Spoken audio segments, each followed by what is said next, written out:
So I was thinking about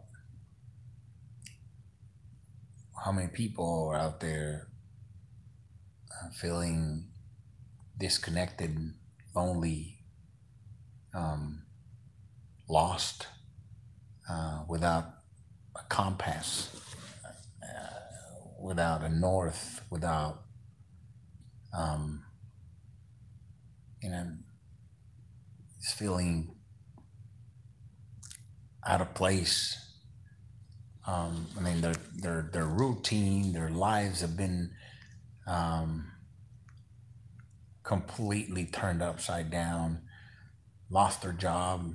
It's more than 40 million people, over 120,000 dead people from this virus, a country being run by a madman and his henchmen. Um, in protests and social upheaval in response to an abusive, murderous uh, police and law enforcement and judicial system, and so many things happening. Um, and people with the uncertainty, they don't know if they're going to catch the virus tomorrow. Not knowing if they're going to catch it and give it to their loved ones. Um, Not being able to, a lot of people just been, you know, in their homes for a very long time. And, um, you know, that wears on people. That's hard. And, um, or some people, they're just stuck in their house or whatever, quarantined with their loved ones. But that can be challenging too, because they get on under each other's skin. They're not used to being with each other constantly, and tensions flare. And sometimes, they're going through financial um, stress and situations. And so we're going through something that's hard. And um, all of a sudden, the people that are single and that want to mingle with others or want to meet somebody, um, it's hard now because you know you're apprehensive, you're scared, thinking, oh well, how am I going to meet people now that I can't get close to people because I don't know if they have the virus. It's not like you can put a condom on, to be, that's, you can, yeah, put a mask on and stuff like that. So you don't live together. You trying to, what do you do? All those questions in your head. Um, what's going to happen? Are we going to have civil unrest, destroy society? Are we going to have, we're already having shortages of products, especially from China, because China has locked down many areas now. And we buy, a lot of the products we buy are from China. And then, um, so people having to go to work uh, because, you know, they've been forced by the government to go to work. And every day that they go to work, um, they don't know if they're going to catch the virus, you know, because the Republicans, again, not, putting the profits of corporations above, above the lives of people. And here we are, and that leads to a lot of loneliness from people. And um, because a lot of people are not able to connect, you know. So what is the solution? You wonder what the solution is, um, to to making that connection with humans again, with you know, uh, for the millions of, I've always called that, one of the ways that I describe um, the society in the United States, the modern society, the United States. I call the United States, the USA, I call it the empire of the lonely, uh, the empire of the lonely. And I understand, I'm for, people say, oh, you know, look, man, I want to mingle like the rest of the people. I want to go out and I'm a social creature. But I crawl out of my skin sometimes, wanting to be around other people and stuff like that, and hang out and do all that. But it's human life. You are risking your life, man. You know, and that's you are risking your life going out there, not protecting yourself, not wearing a mask and all that stuff, and staying getting too close and speaking on top of each other, and all this stuff.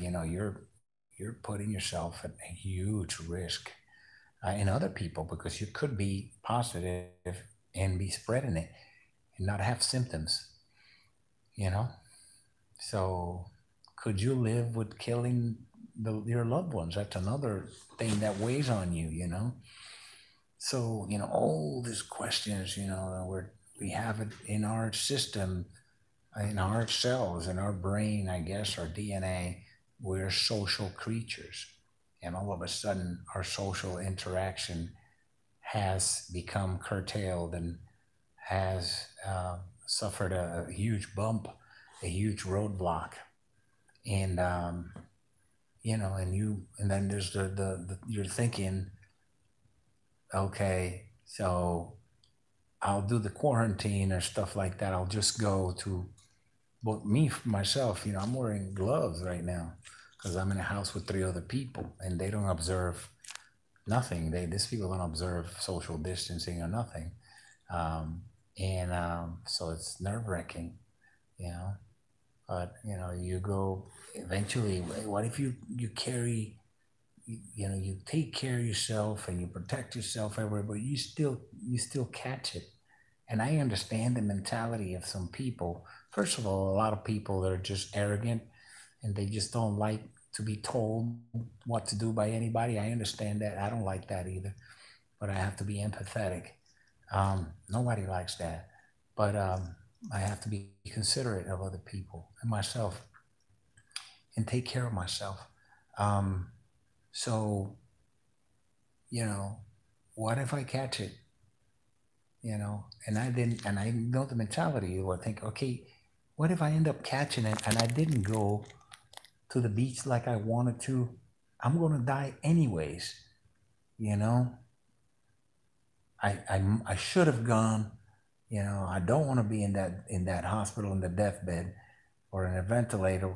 When they put you on a ventilator, they put you on drugs, so you're out.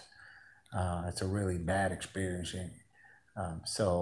But if you're still there laying in a bed, are you going to be regretful that you didn't do those things? And shit, I caught it anyways. I should have gone and done this thing. I should have gone to a bar, should have gone to a restaurant and enjoy myself. But I asked myself, can I live with knowing that I might have been the cause of somebody else's death? I can deal with me taking a bad decision that ends up killing someone. I mean, that ends up killing me. I'm sorry. I can deal with that, because I made plenty of bad decisions that have harmed me in my life. But now I have, can I, even if I take the decision that harms me, it's not just me. A lot of people love me, you know. It doesn't mean that, I'm not married. I'm single right now. I don't have a girlfriend, none of that. But if something happens to me, if by my negligence and by my lack of care, and I don't take care of myself, and I'm out there putting myself at risk without wearing a mask, without, you know, washing my gloves and stuff. I spray my gloves with um, with soapy water. If I die, that's going to break my little boy's heart. If I die, that's going to break my auntie's heart. I have a huge family. I just went through an operation.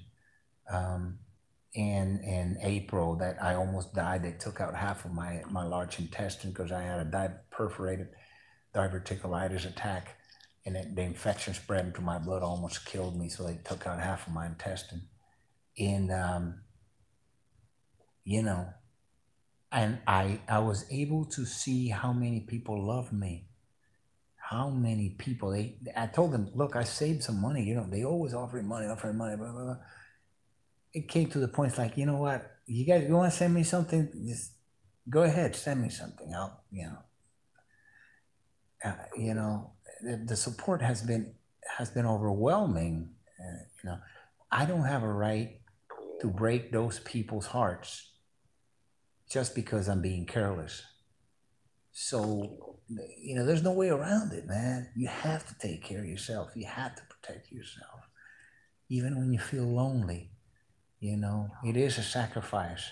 I know it's a big ask, but could you live knowing that you were irresponsible and you broke your loved one's heart simply because you did not want to take care of yourself, you did not want to observe social distancing and mask rules and stuff?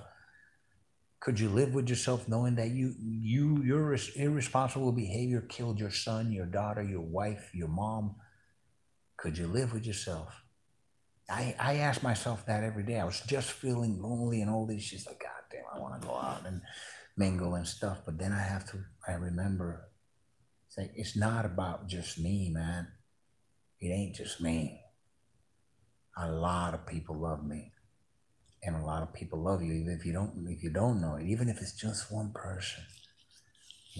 We don't have a right to break their hearts or to make them sick. So please take care of yourself. The loneliness will pass. All this stuff. Reach out. There are people out there you can call, talk to them, do the video calling, stay in touch, don't isolate, use technology. But be careful. Take care of yourself. You're worth it, and so are your loved ones.